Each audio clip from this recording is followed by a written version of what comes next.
we are Go ahead. The branding, right? Like, that's it. Hey, yeah, I like it. Good. Cool. So let's move on. Related to the topic today, we were talking about tech debt. The two most important aspects that we defined prior to the session was, on one side, like defining clearly what is tech debt, to separate it from what can be refactoring or bad code, these kind of things, right? So let's define clearly what is tech debt. And later on, it was the topic of, okay, tech debt has to be clearly communicated to the stakeholders, so they have they give the green light for part of the resources, part of the time to be involved in something that is not going to be a clear outcome in terms of business, because that's the topic most of the times, that we are not able to explain clearly why this is important, why it's important to invest in that, even when they are not going to see a new feature, for example, right? So those are the two topics, and the stage is yours. Just present yourself if you want to speak for the first time, and propose your response, your answer, your idea, propose new questions, whatever it is. I will just moderate it during these 45 minutes in order to make the conversation flow. So I would just say, let's make the responses, the answers, succinct, clear, maximum 1-2 minutes, right, to deliver a clear message, and then we can all interact and not just get the whole session. Okay. So yeah, from my side, let's start with the definition of tech debt. Okay. Whoever wants to start? I can jump into this. For me, the definition of tech debt is related to those decisions, and that is important. It's a conscious decision you made to follow a not optimal solution in exchange on delivering value earlier. So you are indebted. You say, I need to deliver value earlier, so I take the conscious decision of making a non-optimal technical solution.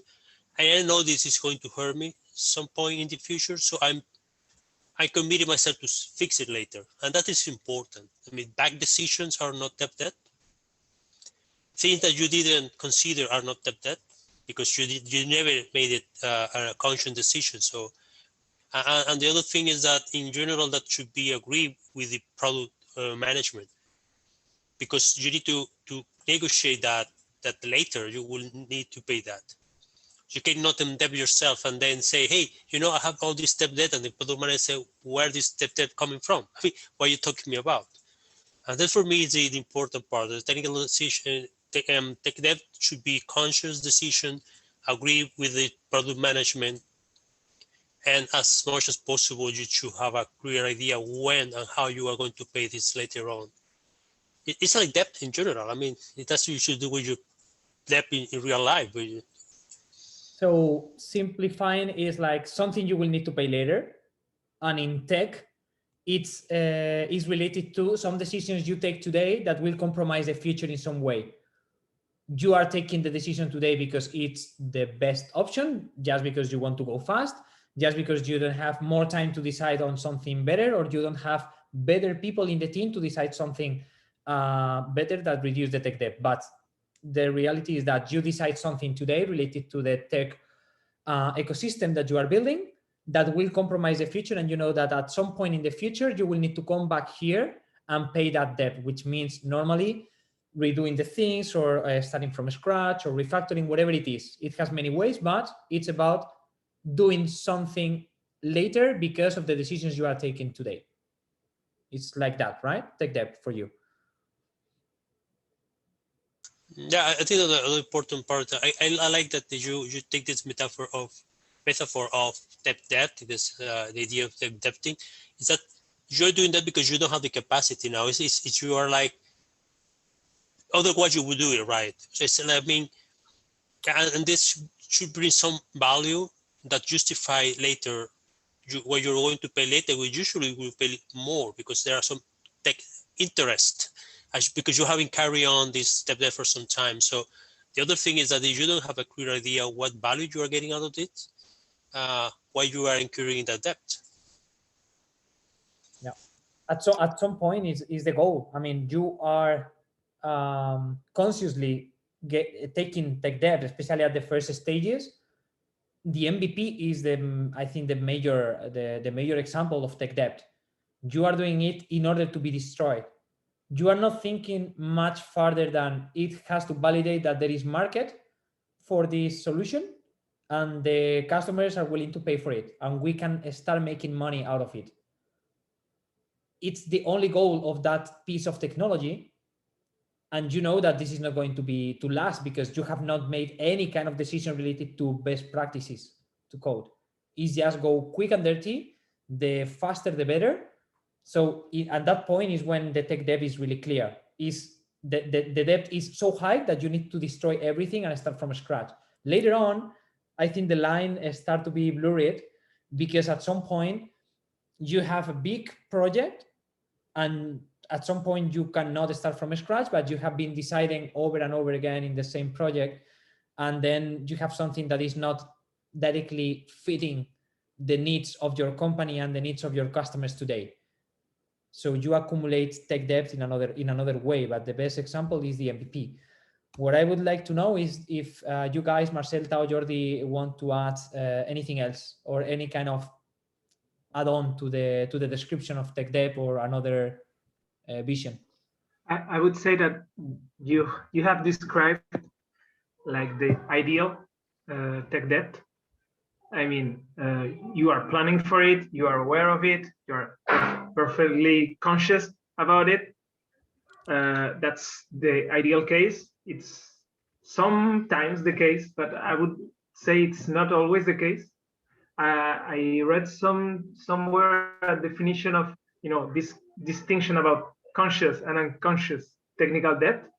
And for me, one typical example is, okay, somebody is doing something the best way they can, and it can seem like the best way possible, a very good idea.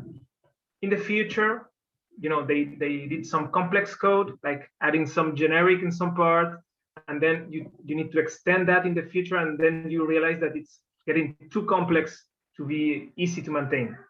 And then you are aware that there's some improvement to be done in there. So you already have some debt to pay that you were not aware of before.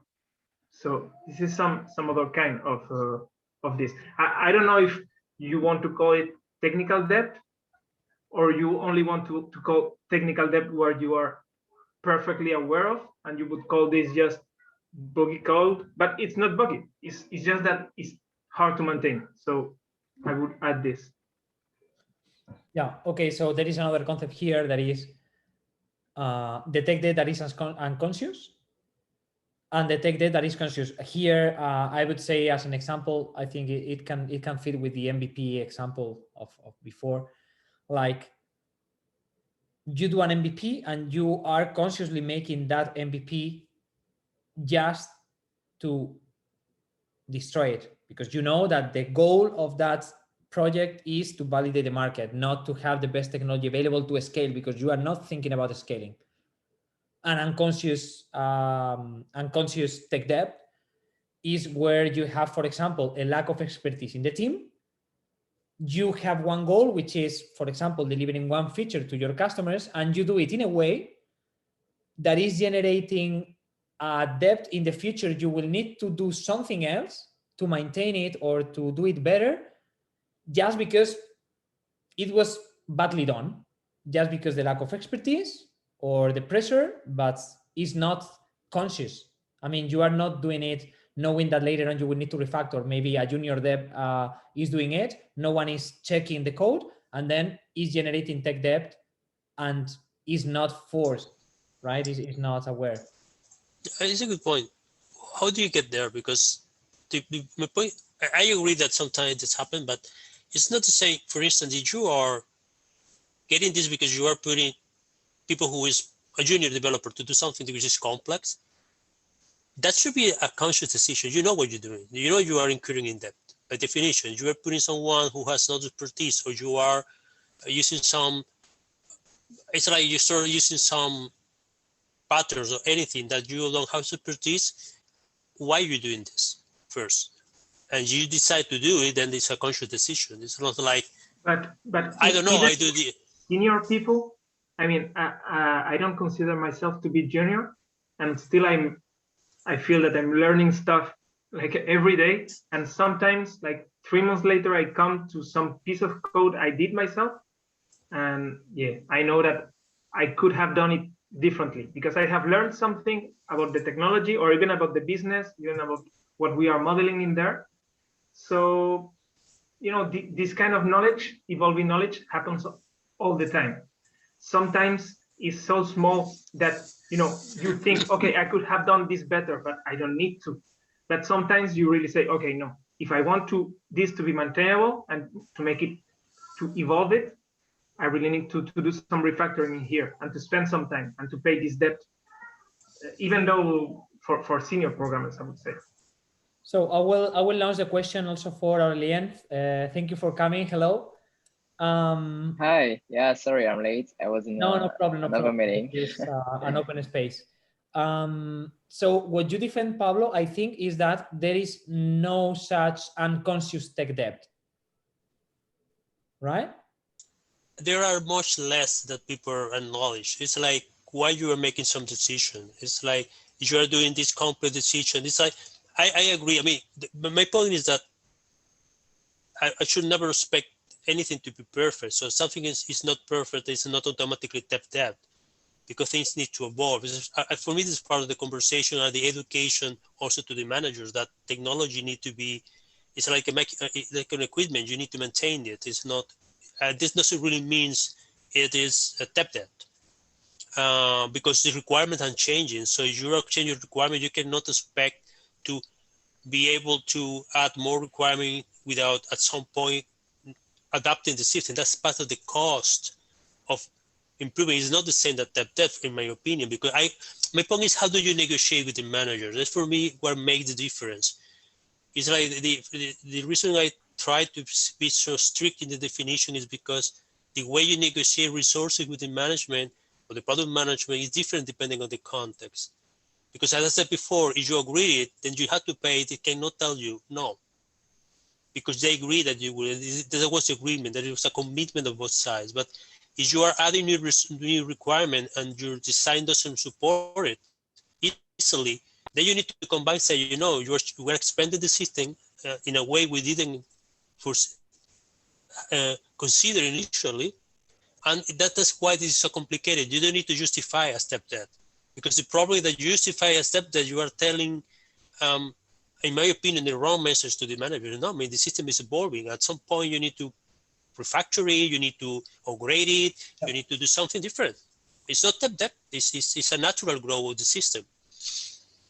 Yeah, but you are entering then into how to sell it properly to the C-level, which is make them understand what is tech debt and what is not tech debt. And here I think the concept is tech debt is not the same as adapting the system to new requirements, right? And then this is requiring new code. This is requiring work on something that was there before, but it's not because you did a wrong decision or you did something fast and dirty, but more related to new requirements are needed, and now what we built is no longer available, no longer available for delivering the quality of service we are aiming to, right? Yeah, I would like to add also that there is something called evolve design or something like that. That is when you are doing, you know, you have to resolve a feature or doing a more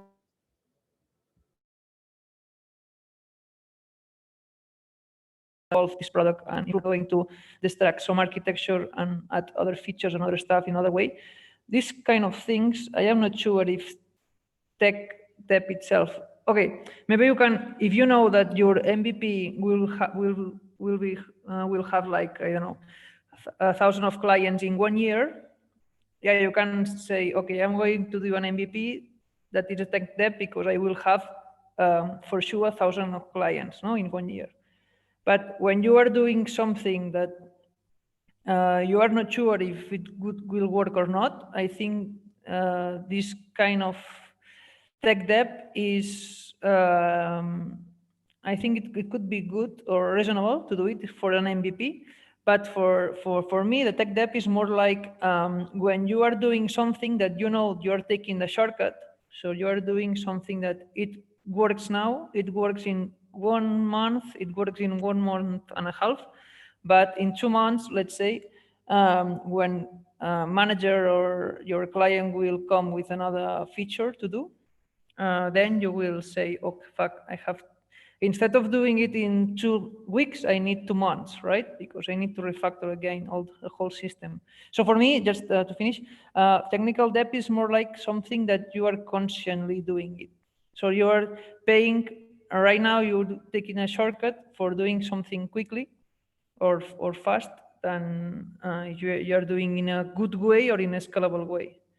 But I think sometimes it's the only, it's the only option you have for validating your new feature or at least for doing the agile principle, right? Of having software working at the hands of your clients, not just architecture stuff in a paper and that's it. So I think it's like about trade-offs. I don't know. What do you think?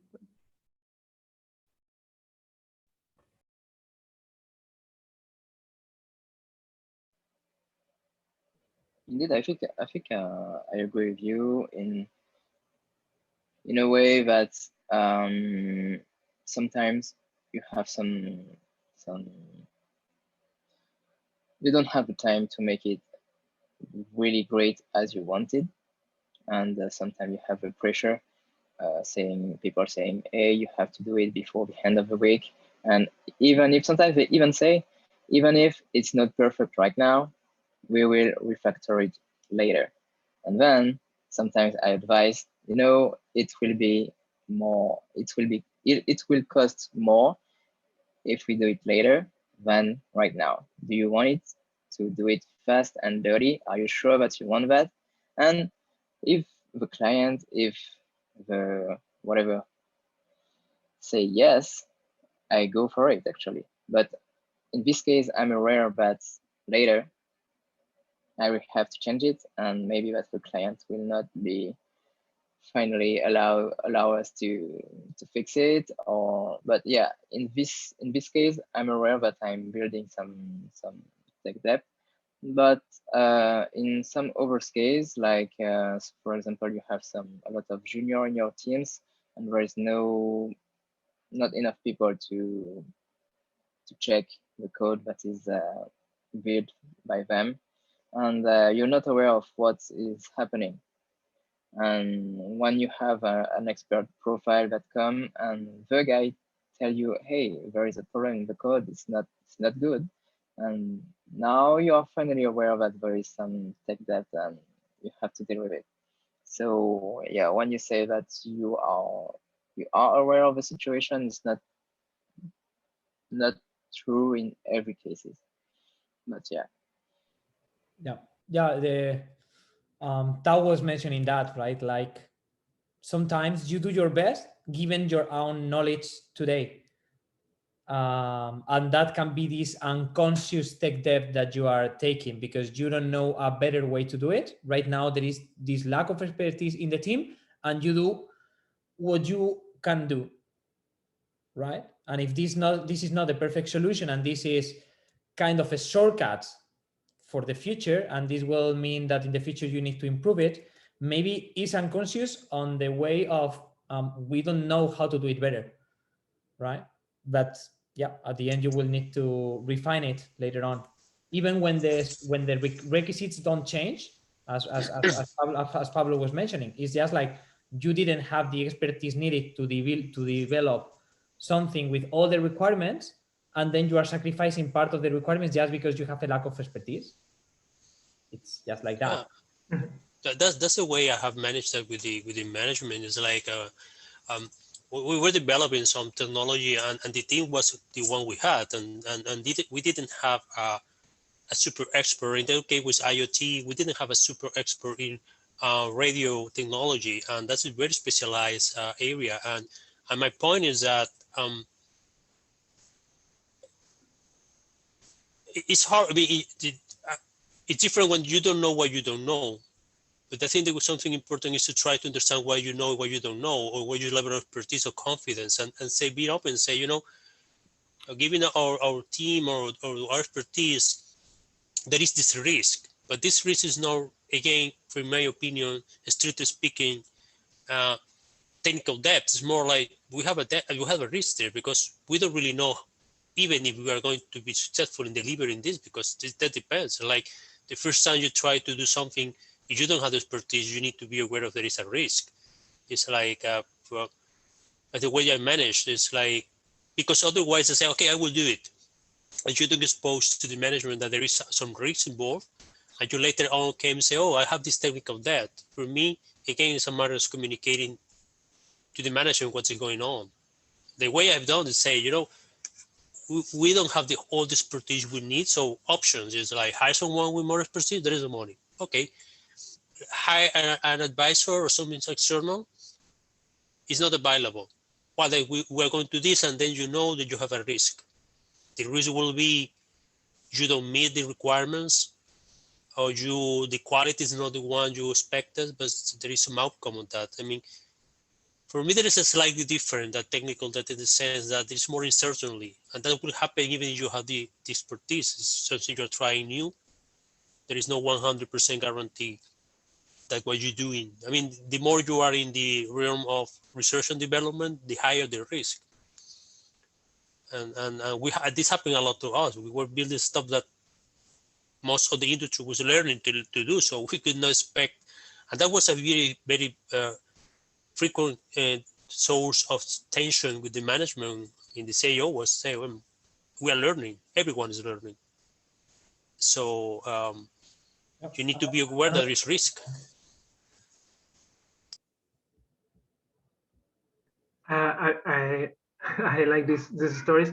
I would say that when you are, I mean, you can buy some insurance policy against unconscious technical debt that is covering your code with well thought and robust tests. So you know that you are going to make mistakes to learn things in the future. That's you really had to be perfect not to do that. If you buy this insurance by covering with good tests, you are kind of protected. If you incur in the technical debt of avoiding tests, then this increases a lot the risk, and this is also a good point to discuss with management. Like, okay, we can go without tests. I don't even know how to code without tests anymore, but okay, I can cut corners that way, but it's going to be super risky. So if it's only an MVP that we are going to throw away, okay, I can go for that, but very, very risky. Yeah. But that's the point of tech debt. At the end, tech debt, and you have mentioned, it has interests. So the more tech debt you accumulate, the more interest you will have. And I'm sure that all of us here, we have suffered that situation where the interests are so high that you need to directly stop development in order to reduce the amount of bugs that are happening, because the system is so unstable that you cannot continue, because every single line of code is increasing the number of bugs, increasing the uncertainty, and increasing the chaos. I'm sure that we have been, all of us, in at least one project where this was true, right? And this is because of the lack of tests. So I agree with you that no test is one of the riskiest tech debt decisions you consciously take, and it's the cool company that is taking it. And normally it's about resources, time or money, and at the end are exchangeable.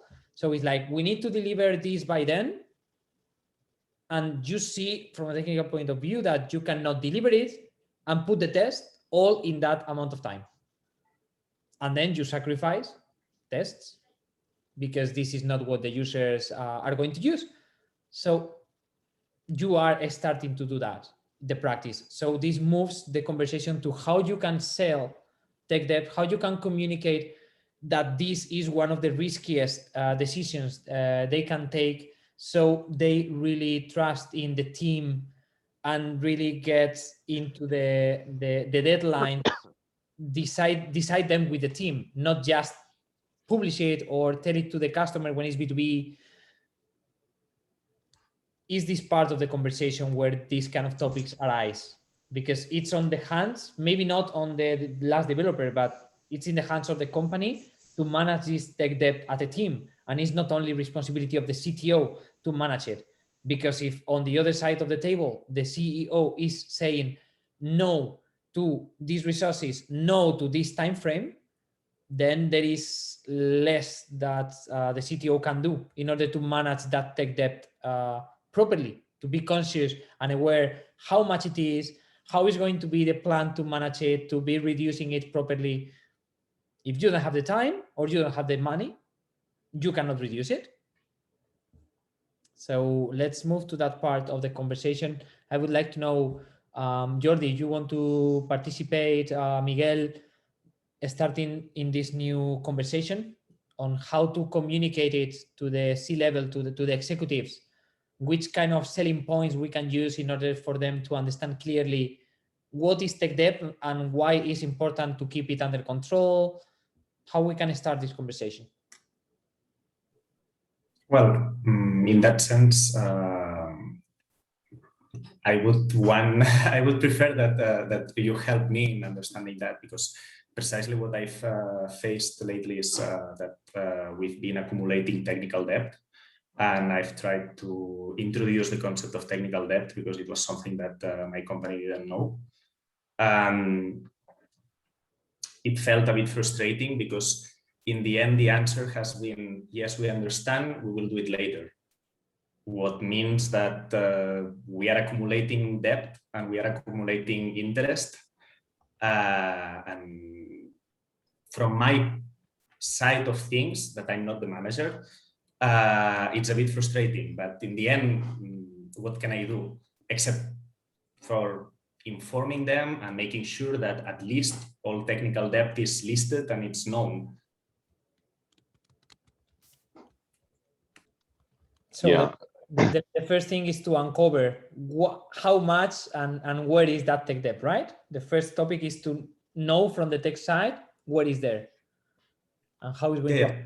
That's the first thing that I did, and the problem is that it faced a wall, but still, at least I feel safe that I know that there is somewhere a list with all the technical debt that it's being updated, so that when the time comes, we can prioritize what is needed.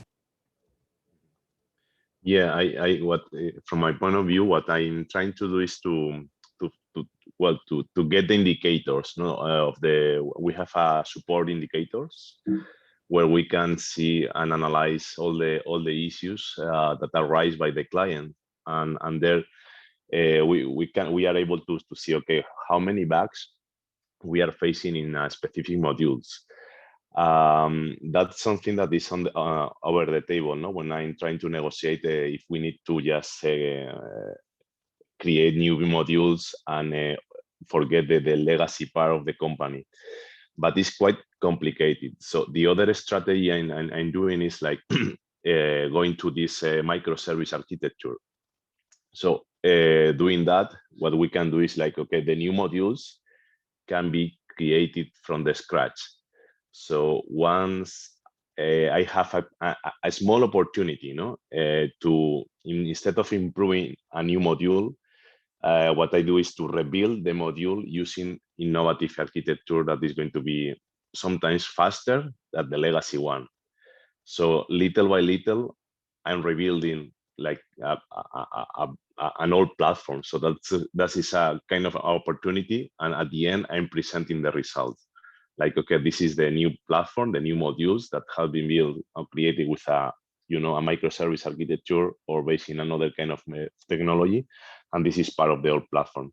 And little by little, maybe without the consent of the C-level, sometimes I am rebuilding part of the platform. But that is going to depend, no, on the internal policies and rules in the company. I guess in a really big companies, it's quite complicated, not to do that by yourself. I don't know. Yeah. So yeah. Oh, sorry, I was muted. I wanted to confirm what you have explained. So you are getting some indicators. So you have these metrics that can help to measure what you want to improve. In this case, for example, number of bugs in a specific module you mentioned.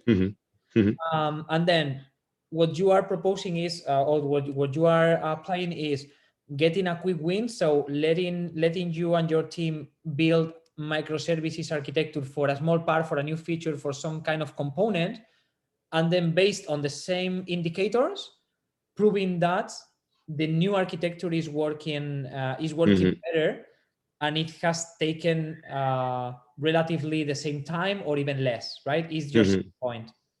Yeah, that is one of the strategies I'm doing. That's correct. Okay, according to the same metric, because at the end, for example, you have mentioned related to microservices that is innovative, is better, right? But if you are just measuring the number of bugs, okay, you will be improving that metric, but there will not be any other reason. So you need to measure as indicator as well, for example, the amount of time required to improve that. Yeah, it's another options, right? You are right. You're right. But that's something that is at least is quite complicated to measure in my so we can measure maybe by story points and something like that, but it's quite complicated. At the end, I usually show the indicators by the number of bugs. Let's say it's related to the time more or less, but it's what I can do. No, it's sometimes it's as far as I can go. Okay. Number of bugs. Yeah. Got it. Any other opinion? I have more a question on Jordi, because he said that he's posting to the management the technical debt, and still there is no guaranteed resources. I'm wondering to what extent the management is aware of the risk, the level of risk, or the impact, because I mean, nothing is free. I mean, there is no free lunch. I mean, they should be kind of understanding that they are not paying that debt. The debt is increasing somehow, and you are even paying it in bugs or stability or reliability of the system. In some cases, even in large company, I've seen that even you pay that in terms of how the team. I mean, in no deficiency in the team, but also the burnout of the team. I mean, the team around being burned out by the debt. That's something you need to be aware, because it's hard. In some cases, people just say, I don't want to keep working on this crappy code forever. So you don't allow people to clean the code and the environment. At some point, you can just lose developers. Now, nobody wants to work in an environment when there is handling that kind of technical debt forever. I personally be in that situation, and no matter what the team, but developers just leaving because they don't want to keep working on that code. So all these are risks. And my point is, what are the arguments or the management saying no? I mean, they do really understand the impact, do you think, or they are probably underestimating all those risks? I think that they are not considering as an impact the burnout that you were mentioning. I think that this is something that they kind of ignore. I'm not talking just about development. In this case, this company is doing also hardware, and it's an old company, very small, and the team is also very small. So the debt that is being created by some is being absorbed by some others, and yes, there is a growing burnout that well, has been also reported, of course, but yeah, that's the let's say not the conclusion, but that's the result of accumulating that debt. There is some burnout, there is some delays in the times that things were expected to be delivered, because of course, if there is technical debt, then you spend more time fixing things later rather than sooner. And yes, this is something that has been ignored in the past. Then it's addressed when there's no more time to, when it's the moment to address it, because otherwise you cannot continue. But after that, it continues to accumulate. Yeah, agree. And thank you both, Pablo and Jordi, for taking this topic into account on top of Miguel's indicator of number of bugs, because at the end, system reliability, as Pablo mentioned as well, can be measured. That is the RTO, RPO, this kind of business disaster recovery policies and so on. This is about SLA. At the end, if you are measuring the SLA for your customers, you can really check if this SLA is affected by the old code, by the tech debt, and also related to the team. Yeah, at the end, people is the most valuable asset, and this can be a great selling point to say, hey, the more time we are accumulating more tech debt higher than this point that was in the kind of no return point, we are going to be risking our talent, and that's going to be a cost to be taken into account, because these people has the know-how of the entire system, or they are the best developers in the city or whatever it is, but you are going to lose it. And it's also the hiring process, the learning process that is taking time and money to train the new developers and so on. And you mentioned that stakeholders are not taking that into account, which is real. So what should we take into the conversation, like 3 points to make them understand why taking this tech debt as a priority is important?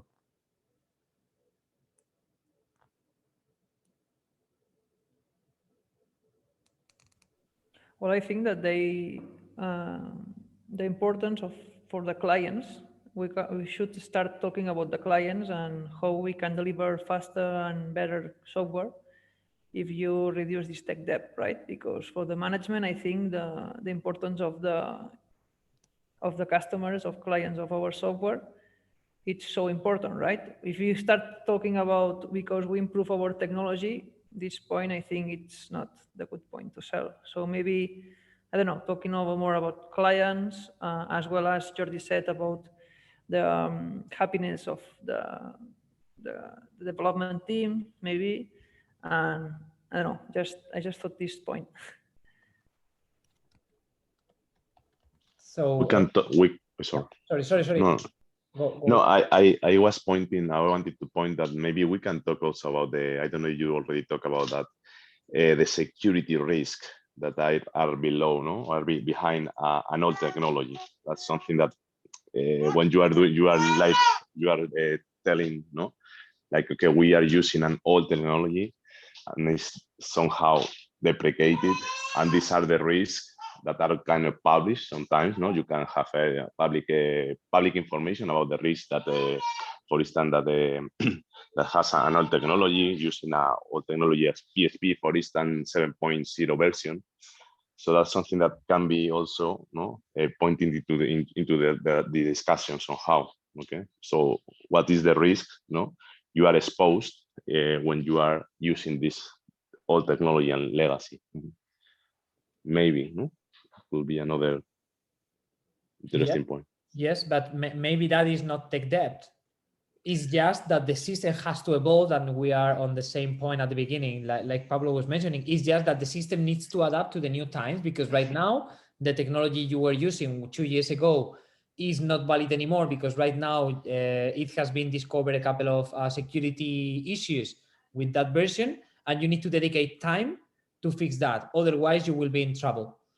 But this is not tech debt, right? It's like Yeah, yeah. system has to evolve, right? Yeah, So you're right. You're right. I think that's a selling point.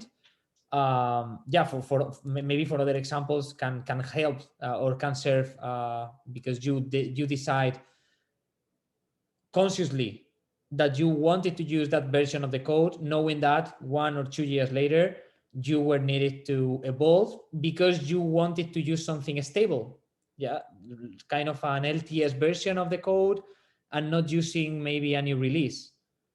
So that decision is tech debt in the way that you are reducing the time frame of that system to live in less years because it has been more time in the market, and at some point it will be deprecated, for example.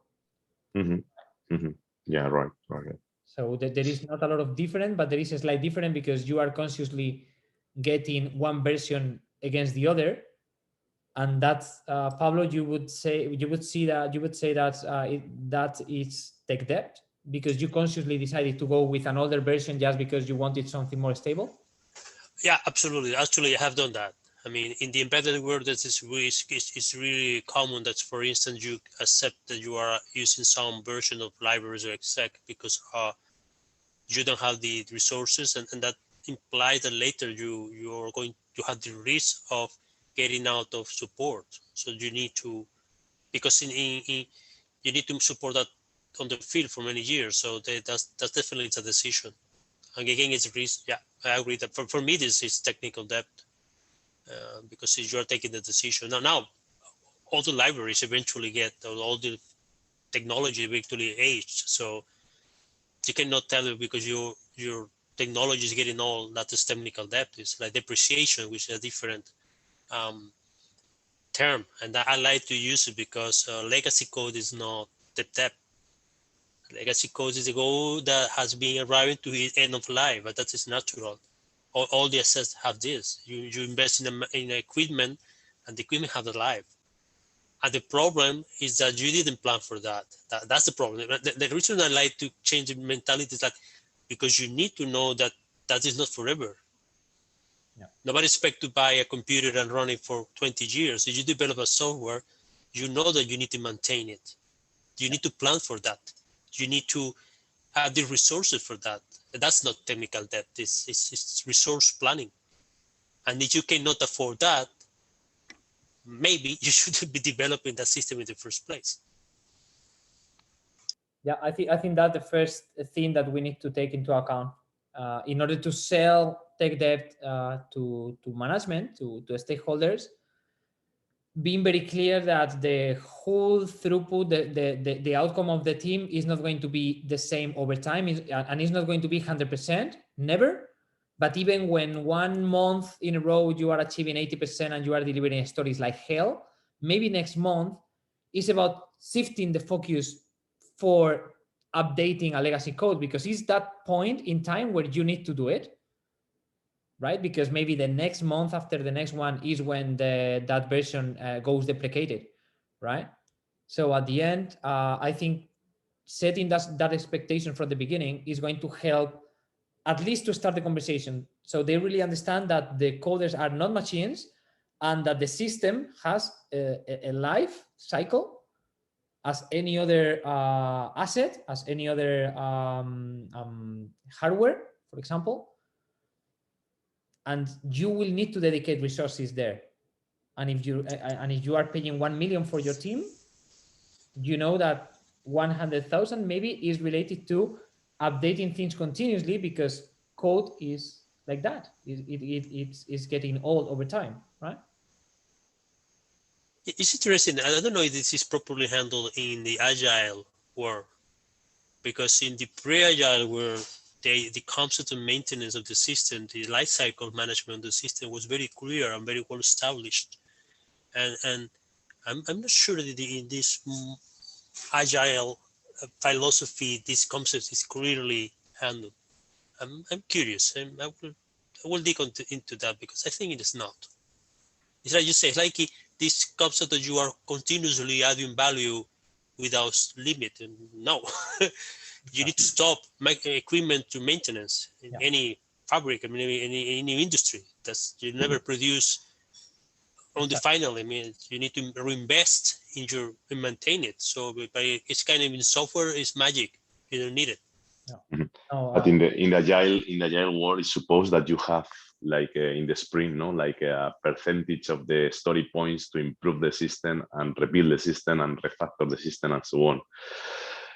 Something that sometimes is quite complicated. But yeah, I think in the agile world, at least as far as I know, is how they manage all this refactoring and maintenance, like just providing to the sprint like 20% of the time by doing this kind of task, I think.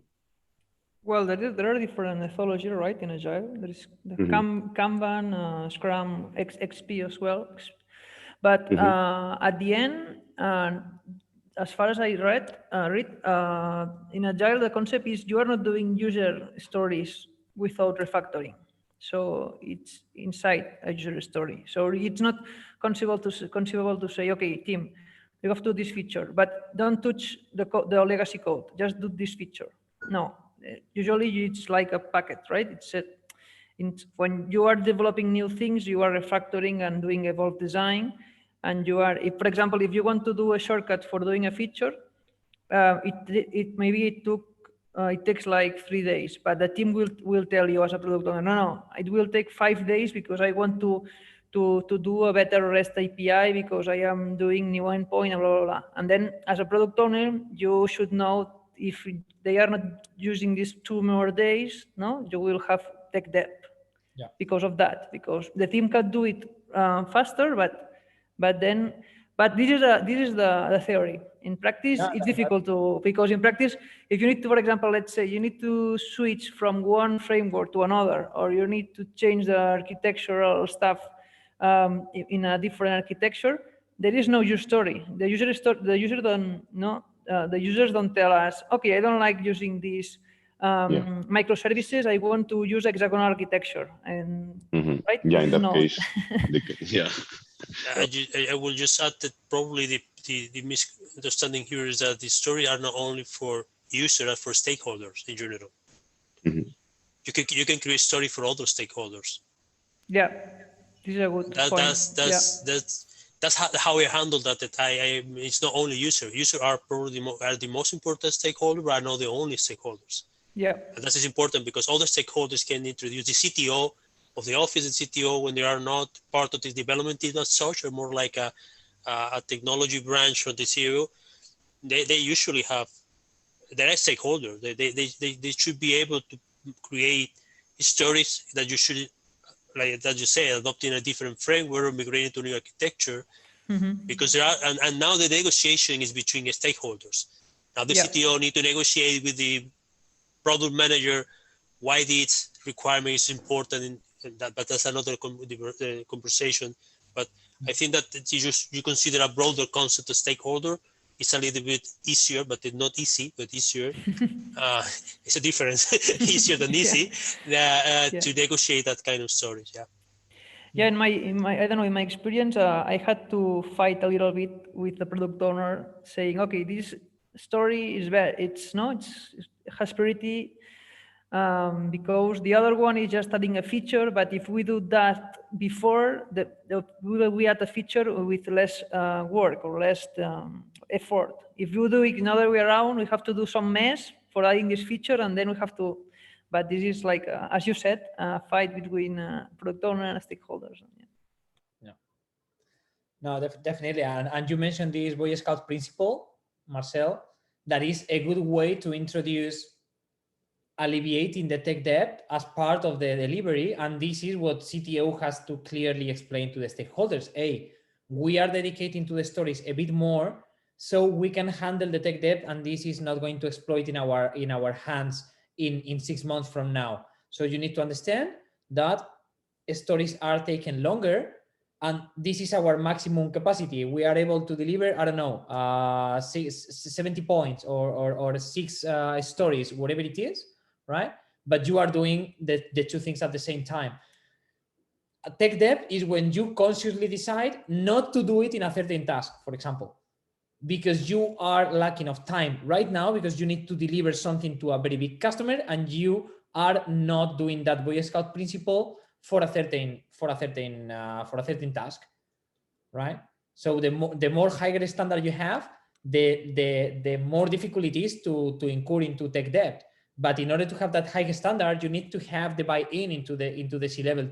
So making them understand that it's important to run tests, it's important to refactor everything that is related to a new feature once you get into the code. So you leave the code always better than it was. And this requires time, which means that the estimation of the points will be higher, and then you will have less velocity in terms of outcomes, right? Delivered per unit of time. So this is the important part. If you go to the stakeholders and come with these clear expectations, at least from the very beginning, no matter if you have arrived today in a new team or the team was created, but I think this is important from the very beginning to come with these expectations clear, so they understand how you are going to manage the team and how important it is for you, the tech debt. You explain that tech debt is something that has interest, and the more is passing, the worse. And I think and what have worked for me, just to finish the session, is like exposing the business risks in terms of money. At the end, money, everyone understands it in that table. So when you say that migration is going to cost whatever, okay, stopping the development or having 4 FTE working on this assignment for a whole month, whatever. But if we don't do it now and we do it in 1 month, the cost is going to be this plus 70,000 of licenses that we are going to renew from the old system, plus the 10% that we are employing right now fixing bugs, which is into our team is like 20,000 per month of time that we are working on just fixing things that can be fixed in one shot. So these kind of numbers are also helping it along with the metrics that Miguel was mentioning, and also and Pablo, Jordi mentioning another ones. But talking about money is a metric that everyone understands. And this is what has worked for me so far, which is like, this is the money you are risking today. So talking about cost of opportunity. So they will understand that they need to take action, and the action depends on everyone. It's not just the CTO, the crazy CTO that wants to improve everything, to have everything in the cutting edge. It's like satisfaction of the employees, is satisfaction of the customers, right? And at the end, having the balance between that, and not just satisfying the customer, but also making the team being under control and happy and motivated for the work they do, right? So I would say that could be a good final thought on the conversation in order to close right now. So thank you so much, guys, for attending. David, it's a pity that you have not participated, because I know that you have plenty of experience with that as CTO. But yeah, maybe we can share the thoughts. I will share a quick summary of some of the topics in Slack, and then we can start a new debate on that. And maybe David, you can also provide your thoughts on the topic. To finish, I would like to say that if you have women in tech near to you, today we are opening some exclusive scholarships for the next Ignite program that we will launch in May. So if you know women around that wants to grow not only in tech, women in tech, but women in tech leadership, which is even more rare, I would like to have them to come here with some benefits in order to balance the equation, right, of diversity.